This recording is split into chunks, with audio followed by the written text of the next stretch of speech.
ଗୁରୁ ସର୍ବସିଦ୍ଧିଦାତା ପରମ ମଙ୍ଗଳ ଭୁବନ ମଙ୍ଗଳ ପାଇଁ ପ୍ରେମ ଅବତାର।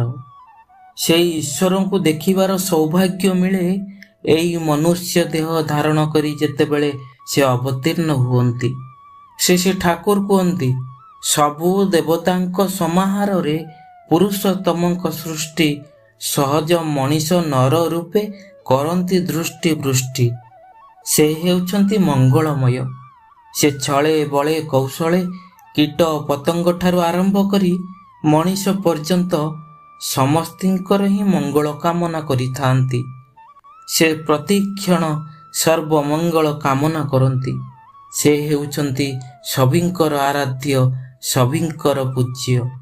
ସେ ଠାକୁର କୁହନ୍ତି, ଗୁରୁ ଏକ ଜନ ବାକି ସବାଇ ଗୁରୁଜନ। ସେଇ ସଭିଙ୍କର ଗୁରୁ ପୁରୁଷ